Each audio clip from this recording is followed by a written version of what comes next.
आप लोग इस चीज पर ध्यान देते नहीं हो। ये देखते हो ये माया की छाया है, इसी छाया में फंस जाओगे, उलझ जाओगे और इसमें समय पूरा हो जाएगा। और इस पेट भरने के लिए पेट तो आपका भरेगा ही, वो तो आपकी प्रारब्ध विधि है। अरे बच्चे बंद करो, इसको क्यों कर दिया? यही मकान मालिक ये मनुष्य रूपी मकान को ले लेगा। जब समय पूरा होगा तो मकान मालिक सिपाहियों को भेज देगा कि जाओ मेरा मकान खाली करा लो। तो सिपाही आएंगे और फौरन आपको एक कागज दिखा देंगे कि मकान खाली करो। तो मन को, बुद्धि को, चित्त को, प्राणों को, जीवात्मा को शरीर से निकाल बाहर। और जब ये शरीर जमीन पर गिरेगा तो इसमें कपड़े डाल दोगे, जाओगे बाहर ले जाओगे, लकड़ियों पर रख के जला दोगे। ये आपकी खेती, ये मकान, ये बच्चे, ये साथी, घर का सामान, ये सबका सब पड़ा और ये भी जला करके राख कर दिया। तो ये बताओ कि तुमने जो कुछ भी जमा किया तो इस शरीर के लिए किया और शरीर जला दिया गया। तो जीवात्मा के लिए आपने क्या किया? दिन में काम करो खेती का, दुकान का, और शाम को आओ बच्चों की सेवा करो। ये दोनों धर्मों को पूरा निभाओ। 15-20 मिनट तक मनुष्य रूपी मंदिर में भगवान का सच्चा भजन तुम यदि रोज करोगे तो भवसागर रूपी नदी से ये जीवात्मा पार उतर जाएगी। नहीं तो बड़े बड़े कष्ट आ रहे, पारिवारिक कष्ट, सामाजिक कष्ट, देश के कष्ट, देश की लड़ाई, समाज की लड़ाई, परिवार की लड़ाई, परिवार का धोखा, समाज का धोखा, देश का धोखा और उससे तमाम बीमारियां जिससे घर घर हर मनुष्य पीड़ित है, हर मनुष्य परेशान है। तो घर की व्यवस्था बिगड़ जाएगी तो घर अशांत, समाज की व्यवस्था बिगड़ेगी तो समाज अशांत, देश की व्यवस्था बिगड़ेगी तो सारा देश अशांत हो जाएगा। तो ये ऋषियों मुनियों, साधु संतों, महात्माओं की ये भूमि, जब अधर्म होता है, जब धोखा होता है, जब बेईमानी होती है, जब चोरी होती है, मारपीट होता, जब हिंसा होती है और जब पाप बढ़ जाता है तो इन पापों को तय करने के लिए वो परमपिता परमात्मा अपनी विशेष शक्तियों को भेजता है। फिर से एक नया काम होगा, एक नई व्यवस्था होगी, परिवार की, समाज की, देश की। अब तो इस समय पर तुम्हारा सबका सहारा टूट गया। इस पेट को भरने के लिए कितना धोखा देते हो, कितना झूठ बोलते हो, कितनी बेईमानी करते हो, क्या क्या तुम चोरी करते हो, किस किस को तुम मारते हो, किस किस का तुम ले लेते हो इस पेट के लिए। तुमको ये नहीं मालूम कितने जन्मों का पुण्य था, उस पुण्य से आज तुमको मनुष्य शरीर मिल गया और जीवात्मा को भवसागर रूपी नदी से पार उतार दीजिए। फिर तुम इस मनुष्य शरीर को सबसे महान और ऊंचा नहीं समझते हो। भगवान ने जन्मजात का तुमको अधिकार अमीर गरीब बनने का नहीं दिया। अमीर गरीब तो कर्मों से बनेंगे। रोजगार भगवान ने दिया वो तो ये कि दिन में खेती करो, दुकान करो, दफ्तर करो, शाम को आओ बच्चों की सेवा करोगे। तो इसलिए आप लोग एक बात हमारी मान लो कि शाकाहारी व्रत लो। शाकाहारी व्रत तुम समझ लो, जितने अनाज है सब खाओ, जितनी सब्जी है सब खाओ, जितने फल है सब खाओ, जितना दूध है उसको पियो, जितना घी है उसको खाओ, अच्छे से अच्छे कपड़े पहनो, अच्छे से अच्छे मकान में रहो, लेकिन शराब मत पियो। जो शराब पीता है परिवार नष्ट हो जाता है, जो शराब पीता है धर्म नष्ट होता है, समाज नष्ट हो जाता, जो शराब पीता है देश नष्ट हो जाता। शराब पीने से राज चला जाएगा, शराब पीने से जागीर चली जाएगी, शराब पीने से धन चला जाएगा, शराब पियोगे तो स्त्रियों का जेवर बिक जाएगा, घर का सामान बिक जाएगा। शराब सबसे खराब नशा, इसको मत पियो, शाकाहारी जीवन अपनाओ, जिससे तुम उस जीवन में मानो धर्म, मानो कर्म, इसको कर सको और कुछ पुण्य जमा कर लो जिससे 84 नरकों में न जाना पड़े। नहीं तो 84 और नरकों की यातनाएं ऐसी ऐसी है कि काटे जाओगे, जलाए जाओगे, सड़ाए जाओगे। कोई भी परिवार में धन दौलत और बाल बच्चे बाप को बचाने के लिए नहीं जाएंगे। वहाँ बड़े बड़े लोग पिट रहे हैं। ये कर्मानुसार कर्म प्रधान विश्व रच राखा और जो जस करे सो तस फल चाखा। ये कर्मों का क्षेत्र है। अच्छा और बुरा करने का तुम्हें अधिकार मिला है। बुरे को तुम समझो, साधु महात्मा योगी आ जाए, रामायण गीता भागवत में लिखा हुआ है, उसका नहीं समझ सकते हो। तुम आत्माओं की बात को समझो।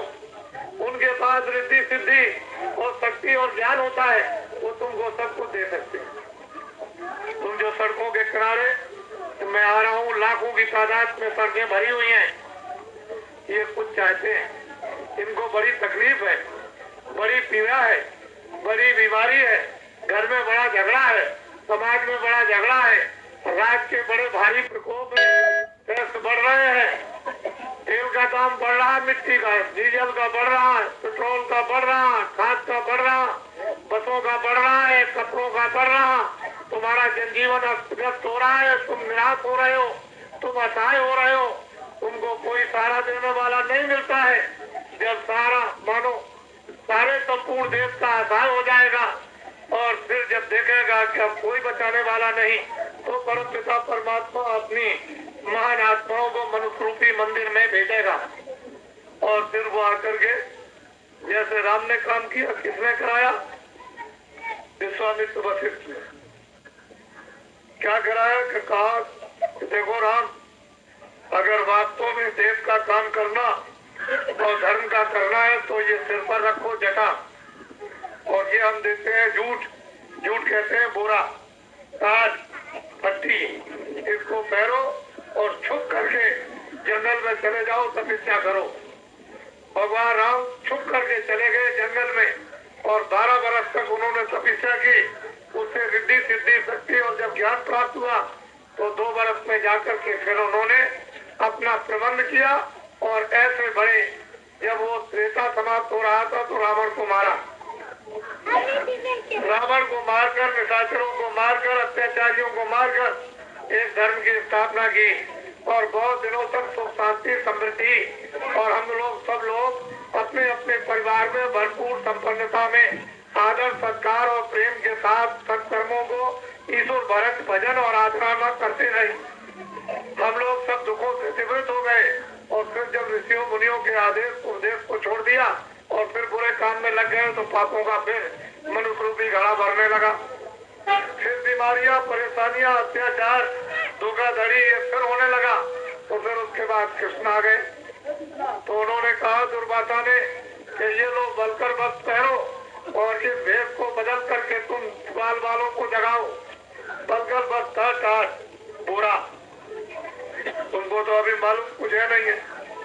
तो असली चीज ये है कि समय से परिवर्तन होता है, देश असहाय हो गया, आप बिल्कुल कोई आपका सुनने वाला नहीं, कोई पूछने वाला नहीं है, इसलिए आप इस समय पर बड़े आतंकित हो।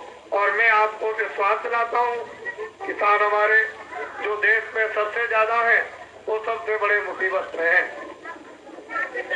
जितनी आबादी इस देश में है उसका 80% देश में किसान खेती का काम करते हैं। ये जो कुछ भी टैक्स लगता है, जो कुछ भी टैक्स बढ़ता है किसी भी वस्तु पर, वो सब का सब किसानों को देना पड़ता है। जितना भी आंदोलन, तोड़फोड़, हड़ताल, मकान, बसें, कारखाने जितने भी जलाए जाते हैं, स्कूल जलाए जाते हैं, इन सब का नुकसान हमारे देश के किसान देते हैं और कोई नहीं देता। और किसानों की तरफ में कोई भी देखता नहीं, न किसानों की कोई चीज सुनता है कि हमारे देश का किसान किस तरह से उठ करके अपनी जगह पर आएगा और वो अपनी खुशहाली का, अपने बाल बच्चों के पालन पोषण का किस तरह स्थान ग्रहण करेगा। इसकी तरफ किसी को देखने की जरूरत नहीं। सब लोग आंदोलन में लग गए, सब हड़तालों में लग गए, सब तोड़फोड़ में लग गए, सब निंदा में लग गए और गाली गलौज में लग गए। आपकी बात वहाँ कौन सुन सकता है? हमने भी अंग्रेजों का जमाना देखा था, हमने भी राजाओं का जमाना देखा था। उस समय पर बड़े अच्छे लोग थे, बड़े धार्मिक अच्छे लोग थे, बड़े ईमानदार लोग थे, बड़े न्यायकारी लोग थे, आपस में प्रेम था। सब लोग उठकर सुबह ईश्वर भजन आराधना किसी देवी देवता की या रामायण गीता की करते थे। सब लोगों को ये बोध था कि ये बुरा है, ये अच्छा है। हम गौरवता था, छोटों से प्यार करते थे। और उस समय पर अंग्रेजों के जमाने में 1 रुपए का 12 पसेरी गेहूं और 12 पसेरी चना और 12 पसेरी गुड़ बाजार में बिकता था। 1 रुपए का 60 किलो। और इतनी मेहनत खेतों में नहीं करते थे। फसल पर आपने समय पर मौसम पर आपने अनाज बो दिया और चुपचाप घर में रहते थे। पुत्र पोषण के लिए आपको सब चीज बाल बच्चों की परवरिश के लिए मोटा और महीन मिल जाता था और आपका जीवन स्वच्छ और साफ था। अब तो इस तरह मेहनत करते हो, पहले 1 कमाता तो 10 खाते थे, अब 10 कमाते हैं 10 नहीं खा सकते। बड़ा परिवर्तन हुआ। न इतनी बीमारियां थी, न इतनी चोरियां थी, न इतनी डकैतियां थी, न इतनी बेईमानियां थी, न इतने झूठे मुकदमे थे, न इस तरह की कचहरियां थी। एक बहुत गांव में सीधा साधा हमारा न्यायालय होता था। गांव के पंच इकट्ठे हो जाते थे, बड़े बूढ़े, और कोई गलती होती थी तो फौरन उसका समाधान बिना पैसे के और बिना पक्षपात के कर देते थे। लेकिन हमने सब छोड़ दिया, गांव का भी छोड़ा, बड़ों बूढ़ों का भी आदेश छोड़ दिया, मर्यादा भी मानवता की छोड़ दी, मानवता की सत्यता भी छोड़ दी, मानवता की सेवा भी छोड़ दी। तो बताओ आपके पास क्या रह गया?